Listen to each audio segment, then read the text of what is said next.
क्या इस देश का बजट हिंदू बजट, मुस्लिम बजट ऐसा हो सकता है क्या? हिंदू के लिए इतना, मुसलमान के लिए इतना हो सकता है क्या?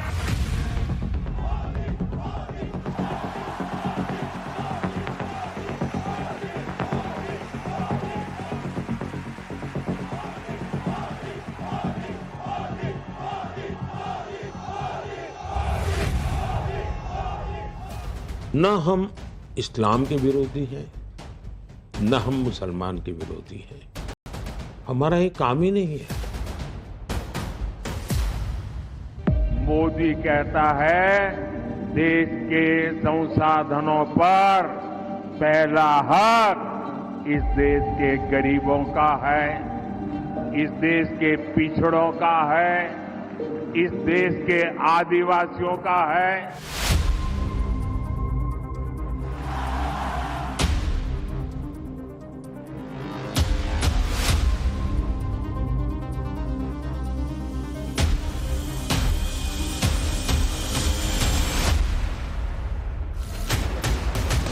चौबीस के घमासान का आधा से ज्यादा हिस्सा गुजर चुका है। अभी तक 4 चरणों में कुल 379 सीटों पर मतदान हो चुका है, यानी 272 के बहुमत के आंकड़े से 107 सीटें ज्यादा।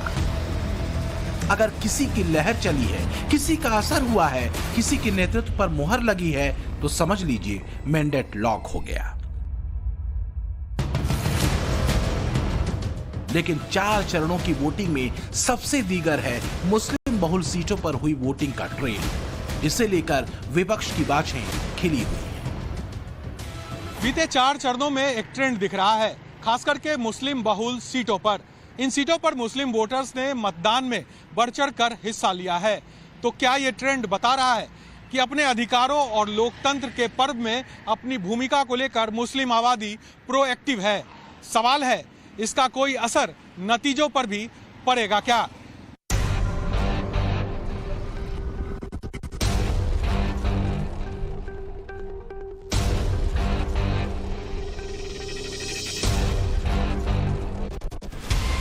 वोट बैंक के तराजू में मुस्लिम आबादी का वोट आजादी के बाद से ही मायने रखता है। कथित सेकुलरिज्म वाली राजनीति के नाम पर सियासी दलों ने वोट बैंक का एक मुश्त फायदा सत्ता के गलियारे तक पहुंचने के लिए खूब उठाया। अब जब मुसलमानों की वोटिंग को लेकर एक खास ट्रेंड 24 के मैदान में दिख रहा है, तो आकलन और अंदाजे लगाए जा रहे हैं कि जहां ज्यादा मुसलमान वहां ज्यादा मतदान का ट्रेंड क्या इशारे कर रहा है। जहां मुस्लिम वोटरों की संख्या ज्यादा है, वहां बीते 4 चरणों में वोटिंग प्रतिशत तुलनात्मक रूप से ज्यादा है। बंगाल की दक्षिणी और उत्तरी मालदा, असम की धुबरी और बारपेटा सीट, बिहार की किशनगंज और अररिया और पश्चिमी उत्तर प्रदेश की कई सीटों पर बम्पर वोट पड़े। अब सवाल यह है कि क्या ऐसा ट्रेंड कोई इशारा कर रहा है? आखिर मुस्लिम बहुल सीटों पर बम्पर वोटिंग के पीछे वजह क्या है?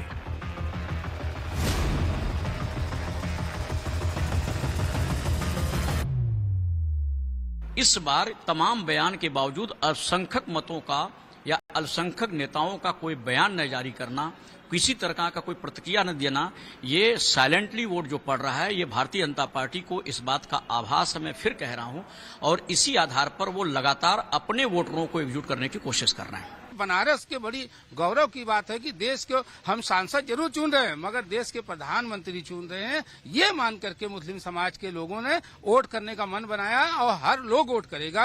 और हम समझते हैं कि देश में जितना भी वोट हर जगह प्रतिशत आई है, उससे कहीं ज्यादा बढ़ चढ़कर बनारस में आएगा, क्योंकि ये माननीय मोदी जी का संसदीय क्षेत्र है, ऐसा मुझे उम्मीद है। आज बीजेपी ने सुध ली है, तो इसलिए मुसलमान भी उम्मीद की निगाह से भाजपा को देख रहा है। मोदी की सरकार से महंगाई बहुत ज्यादा है, हमको तो नहीं लगता है कि कोई खास है।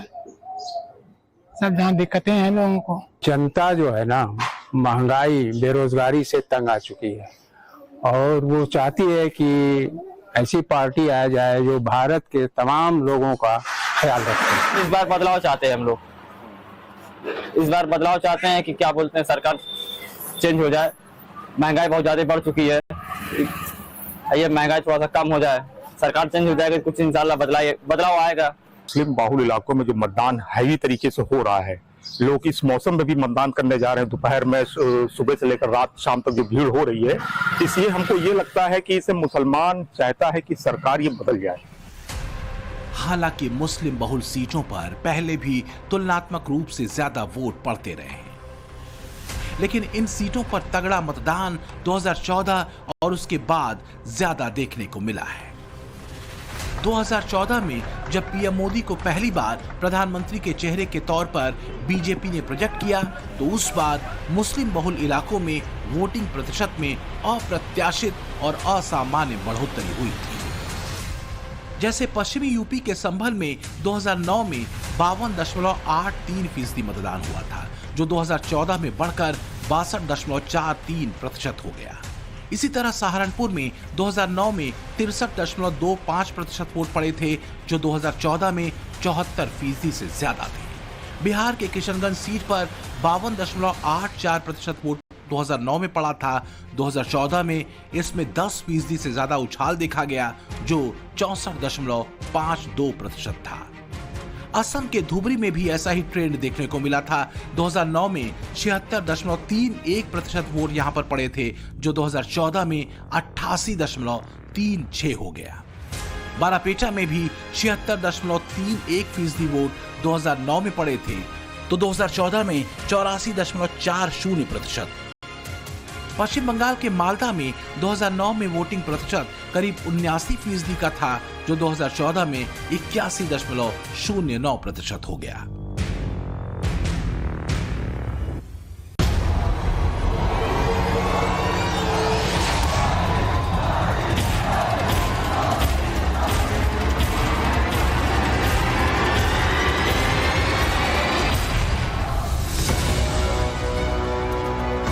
माना यह जाता है कि 2014 के बाद से मुस्लिम बहुल सीटों पर तेज हुई वोटिंग की रफ्तार के पीछे वजह वास्तव में मोदी लहर और हिंदुत्व की राजनीति को काउंटर करना रहा है। लेकिन इसी वोटिंग पैटर्न ने काउंटर पोलराइजेशन किया और बीजेपी हिंदुओं के वोट को अपने पक्ष में करने में कामयाब रही। तो क्या इस बार भी मुस्लिम बहुल सीटों का वोटिंग पैटर्न वैसा ही है? पटना में हमने ये समझने की कोशिश की, क्या मुस्लिम बहुल सीटों पर बम्पर वोटिंग कोई इशारा कर रही है? अभी तक लोकसभा के चुनाव में ये देखा गया है कि जहां पर भी मुस्लिम आबादी ज्यादा है, वहां पर ज्यादा मतदान हुआ है, यानी कि जहां पर ज्यादा मुसलमान वहां पर ज्यादा मतदान।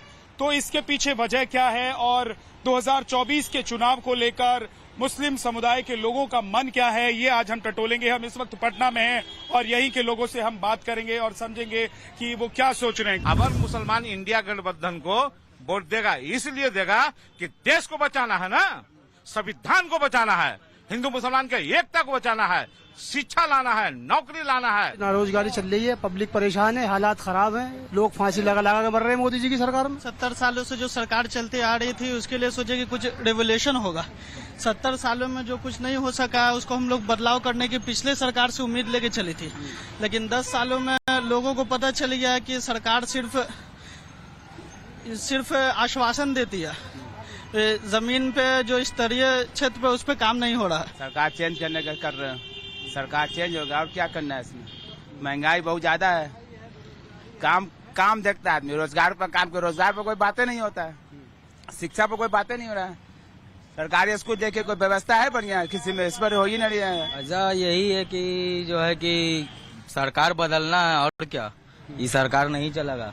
अभी जो है कि आटा चावल तेल खरीदना बहुत मुश्किल हो गया। हमको तो यही लगता है कि इस बार जनता जो भी है सब एक होके मोदी जी को इस बार उनको झटका देना चाहिए। जनता को बार बार मौका दीजिएगा तो कुछ फायदा नहीं होगा और घट ही जनता को होता ही जाएगा। बिहार में 17.70% मुस्लिम आबादी है। 9 सीटों पर 20% से ज्यादा मुस्लिम वोटर हैं। किशनगंज, कटिहार, अररिया और पूर्णिया में इस बार 61% से ज्यादा वोट पड़े हैं। हालांकि ये कोई ढकी छुपी बात नहीं है कि मुसलमान आबादी मोटे तौर पर बीजेपी के खिलाफ ही वोट करती रही है, लेकिन पिछले 2 लोकसभा चुनाव में मोदी की तरफ मुस्लिमों का झुकाव मामूली ही सही पर हुआ है।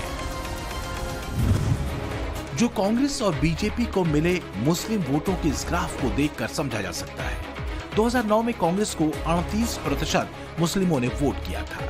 2014 के चुनाव में भी इस प्रतिशत में कोई बदलाव नहीं दिखा, जबकि 2009 में यानी मोदी से पहले बीजेपी को 4% मुस्लिमों ने वोट किया था, जो 2014 में बढ़कर 9% हो गया। दरअसल मुद्दा उस सेकुलरिज्म के शोर का भी है जिसकी आड़ में तुष्टीकरण की राजनीति खूब चलती रही है, जिसमें धर्मनिरपेक्षता की सारी संधि वोट बैंक की सापेक्षता में बदल जाती है। अब सवाल यह है कि धर्म की लकीर पर राजनीतिक पैंतरेबाजी 2024 के मैदान में आ कैसे गई और कौन लाया? ये शुरू होता है नफरत के बाजार में मोहब्बत की दुकान वाले जुमले से। 2014 से पहले और बाद में अब तक विपक्षी गठबंधन इस बात को स्थापित करने की कोशिश में जुटा है कि मोदी बीजेपी एंटी मुस्लिम है, क्योंकि मोदी पूजा पाठ करते हैं, सांस्कृतिक राष्ट्रवाद की बात करते हैं, राम मंदिर की बात करते हैं, यहां तक कि मुस्लिम महिलाओं को 3 तलाक से मुक्ति दिलाने, सीएए और कॉमन सिविल कोड जैसे मामलों को भी ये बताया गया कि ये मोदी का मुसलमानों के खिलाफ एजेंडा है। जब अटल जी की सरकार थी तब भी हमारे मैनिफेस्टो में रहता था राम मंदिर, तब भी रहता था 370, तब भी रहता था यूसीसी। मोदी की सरकार है, अब जो काम हो गया वो नहीं रहता है, जो बाकी होगा वो रहता है। जहां तक हमारा सवाल है, ये सिद्ध करें कि भाई ये हमारा, जैसे मैं कहता हूं भाई सैचुरेशन मुझे करना है, सरकारी योजनाओं का सैचुरेशन। मतलब गांव में 50 लोग हैं जिनको घर मिलना चाहिए, मतलब 50 को मिलना चाहिए, 49 को नहीं। मतलब उसमें सब समाज आ जाएंगे, सब धर्म आ जाएंगे। आप जब 100% की बात करते हैं तो सामाजिक न्याय की ये गारंटी है, सेकुलरिज्म की गारंटी है। तो क्या विपक्ष का गढ़ा गया नैरेटिव मुसलमानों का एक तरफा वोट अपने हक में करने में कामयाब होता दिख रहा है? क्या मुस्लिम बहुल इलाकों में बढ़ा वोट प्रतिशत इशारा यही कर रहा है? ये बात सच है कि इन 10 सीटों पर, ये जो मुस्लिम बाहुल्य 10 सीटें हमने ढूंढी, या हम जिन बात कर रहे हैं, इनमें पहले के मुकाबले मतलब बाकी देश के हिस्से के मुकाबले वोटिंग थोड़ी ज़्यादा हुई है। पर अगर आप पूरे पॉलिटिकल सीन को देखेंगे तो इसमें आपको ये समझ में आएगा कि भाजपा इन 10 सीटों में सिर्फ 1 सीट जीती थी पिछली बार। तो इस बार भी बहुत, और वो भी एक त्रिकोणीय संघर्ष में, तो बहुत ज़्यादा परिवर्तन आने की संभावना इस बार नजर नहीं आ रही है। 2024 के रण के चौथे चरण तक मुस्लिम बहुल सीटों पर हुआ बम्पर मतदान नतीजों के लिहाज से एक नया पर्सपेक्टिव तैयार कर रहा है। सारी अटकलें इस ट्रेंड को लेकर है। ये कांग्रेस वालों ने गलत भाषा बनाने की भी, ये बीजेपी बन गई तो ये मुसलमान को बाहर निकाल देंगे या ये कर देंगे, ये इस चक्कर है भी ये कांग्रेस को ज्यादा वोट दे रहे हैं। अब उनको समझ आ चुकी है, जागरूक हो गए वो कि मोदी क्या चीज है। वोट मोदी को डाल रहे हैं, कहने वाले जो मर्जी कहते रहे। ये पैच कुछ मेरे हिसाब से कुछ नॉर्मल अनपढ़ की वजह से भी था ये सिस्टम इनका। अब ये जागरूक हो गए, पढ़े लिखे हैं। अब सबसे ज्यादा वोट अगर बीजेपी को पड़ रही है तो मुस्लिम वालों की पड़ रही है। हिंदू भी खुल के वोट कर रहा है, मतलब वो कोई दिक्कत नहीं, मोदी आएगा। अब भी है, 24 में भी, 29 में भी है, वो शायद बीजेपी रहेगी सदा के लिए। ऐसा है जिनको मुसलमानों को बिल्कुल अब कोई वैसे कोई डर वाली बात नहीं है, तो अब इनको बिल्कुल बेनिडर है। वे वो मोदी की नीतियों को समझ चुके हैं और पढ़े लिखे लोग हैं, वो बढ़ चढ़ के वोट कर रहे हैं। नहीं तो वो कोई डर नहीं लगता, आप मोदी के लिए वोट कर रहे हैं, आपको लग रहा है? हाँ, मोदी के लिए कर रहे हैं। ये तो झूठी फला डाल रखी है, कोई किसी को बाहर नहीं निकालेगा। और मुसलमान भी जोर से जोर वोट दे रहे हैं इसको, बीजेपी को। कोई ऐसा चक्कर नहीं, सब वोट बीजेपी को दे रहे हैं, हम भी बीजेपी को दे रहे हैं। कोई चक्कर ऐसा नहीं, डरने की कोई बात नहीं है। तो फुआ डाल रखी है कांग्रेस वालों ने। 2024 के अब तक के चुनावों में मुस्लिम बहुल सीटों पर कहीं भी 60% से कम मतदान नहीं हुआ है। कहीं कहीं तो वोटिंग प्रतिशत 90% के भी ऊपर है। जाहिर है ये पैटर्न बड़े संकेतों और संदेशों वाला है। कम से कम मुस्लिम इलाकों का वोटर अपने विचार और मत को लेकर स्पष्ट है। वो जिधर भी है एक तरफा है। मुस्लिम बहुल सीटों पर पैन इंडिया पैटर्न कुछ ऐसा है। असम के धुबरी में 92% से ज्यादा, बारपेटा में 85% से ज्यादा, नौगांव में 84.97%, किशनगंज में 62.84%, लक्षद्वीप में 84%, सहारनपुर में 66% से ज्यादा, संभल में 62% से ज्यादा, मुर्शिदाबाद में 81.5%, मालदा उत्तर में 76%, तो मालदा दक्षिण में 76.7% के करीब। बात करें धुबरी जिले की, धुबरी जिले में लगभग 26 लाख वोटर्स है और उसमें से 23 लाख जो माइनॉरिटी वर्कर्स है, जो बाहर जाके असम के साथ साथ पूरे देश में जाके काम करते हैं और उनका ये मानना है अगर वो वोट नहीं देंगे, उनके काफी सारे डॉक्यूमेंट्स में और काफी सारी जो पेपर्स है जो बाहर जाके काम करने में उनको उस चीज में मदद होती है, तो इस चीज में उनको दिक्कत आ सकता है। देश में सबसे बड़ा मुद्दा कौन सा है? 90% लोग आपको कहेंगे पहले नंबर पे बेरोजगारी, दूसरे पे महंगाई। अगर आप गरीबी रेखा के नीचे हो, आपके बैंक अकाउंट में हर साल 1 लाख रुपया, 8,500 रुपया महीने का खटाखट खटाखट खटाखट खटाखट आता रहेगा। तो क्या वास्तव में मुस्लिम बहुल सीटों पर ज्यादा मतदान बेरोजगारी, महंगाई जैसे मुद्दों पर हुआ है? और क्या 2014 और 2019 लोकसभा चुनाव और उसके बाद के तमाम विधानसभा चुनाव में मोदी और बीजेपी के पक्ष में बम्पर वोटिंग करने वाले वोटर्स की समझ बेरोजगारी, महंगाई जैसे मुद्दों को लेकर कम रही? मुस्लिम बहुल इलाकों में मतदान प्रतिशत बढ़ा है। ऐसे में क्या यह बढ़ता हुआ मतदान प्रतिशत मतदाता का मतदान के प्रति जागरूकता को प्रदर्शित करता है? क्या हिंदू आबादी पैसिव मोड में आ गई है? क्या हिंदू बहुल इलाकों में मतदान घट रहा है? और अगर ऐसा है तो फिर इसकी वजह क्या है? सच ये है कि कांग्रेस से लेकर समाजवादी पार्टी और टीएमसी तक इस बात को बखूबी समझती हैं कि तुष्टीकरण वाली सियासत ही उसे सत्ता तक पहुंचाती रही है और मुस्लिम वोट बैंक पर इन पार्टियों की गिद्ध दृष्टि हमेशा से रही। क्या इस देश का बजट हिंदू बजट, मुस्लिम बजट ऐसा हो सकता है क्या? हिंदू के लिए इतना, मुसलमान के लिए इतना हो सकता है क्या? ये पाप कांग्रेस पार्टी कर रही थी और मुझे याद है तब मैं गुजरात का मुख्यमंत्री था, मैंने इसका सबसे पहले विरोध किया था।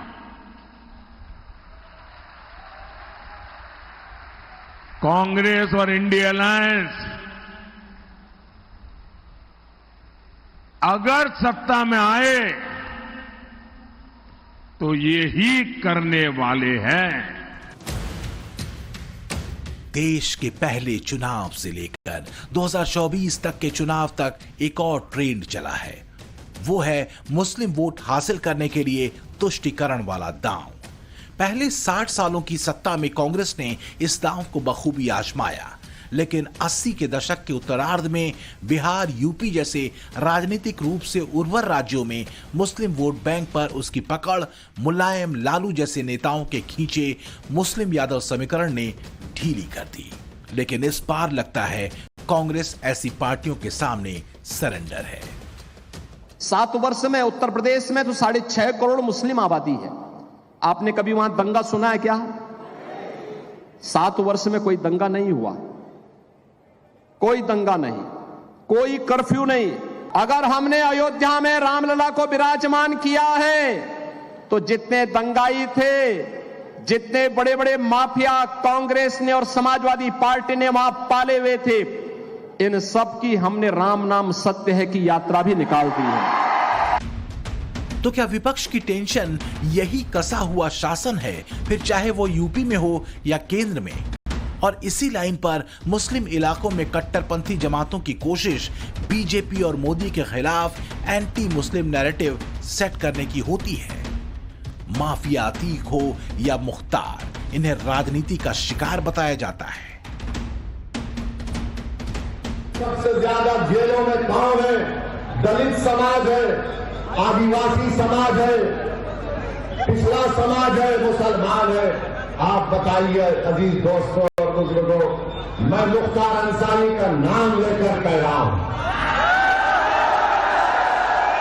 किसी बात से डरने वाला नहीं हूं। जमहूरियत के दायरे में रहकर कह रहा हूं कि मुख्तार अंसारी एक इंसान था। मुख्तार अंसारी एक इंसान था, जुडिशियल कस्टडी में था, जहर देकर मार दिया, वो शहीद है। आमतौर पर मुस्लिम बहुल सीटों पर ज्यादा मतदान का ट्रेंड रहा है, पर 2014 के बाद से इसमें जबरदस्त उछाल देखने को मिला। एक नजरिया यह भी है कि पीएम मोदी की योजनाओं ने बड़े पैमाने पर देश की बड़ी आबादी को लाभ पहुंचाया है। विपक्ष को लगता है कि अगर यह असरदार साबित हुई तो उसकी सत्ता से दूरी और लंबे समय तक के लिए हो जाएगी। लिहाजा विपक्ष ने मुस्लिम वोट बैंक को मोदी और बीजेपी के डर की धार पर एक तरह से तैयार कर लिया है वोटिंग के लिए। मोदी की जो गारंटियां हैं, मोदी के जो वेलफेयर स्कीम हैं और जो परकोलेट होकर के जमीनी स्तर पर पहुंचा है, चाहे वो गरीबों की थाली में अनाज हो या उनके सर पर छत हो, महिलाओं के लिए शौचालय हो, चाहे वहाँ पर उनके बच्चों के लिए एक बेहतर भविष्य की कल्पना हो, ये जो उनके जो नेता हैं वो अपने लोगों को समझाने में कामयाब हो रहे हैं कि अगर भारतीय जनता पार्टी को आप नहीं हराएंगे, उनको सत्ता से किनारे नहीं करेंगे, तो जिस तरह से आपके समाज को वो टारगेट करते हैं, आप टारगेटेड होते रहेंगे और फिर परिणाम तो आपके हिस्से में आएंगे नहीं, परिणाम तो किसी और के हिस्से में चले जाएंगे। तो एक तरह से कहीं ना कहीं से एक उनको प्रोवोक किया जाता है, तैयार किया जाता है। तो क्या मुस्लिम बहुल सीटों पर कट्टरपंथी जमात के नेताओं और तुष्टीकरण फार्मूले वाली पार्टियों का प्रोवोकेशन काम कर रहा है? और फिर क्या काउंटर पोलराइजेशन भी होगा? क्योंकि 2014 और 19 में मुस्लिम वोटों के ध्रुवीकरण ने काउंटर पोलराइजेशन किया था, और अगर ये हुआ तो हवा किधर बहेगी? ब्यूरो रिपोर्ट, टाइम्स नाउ, नव भारत।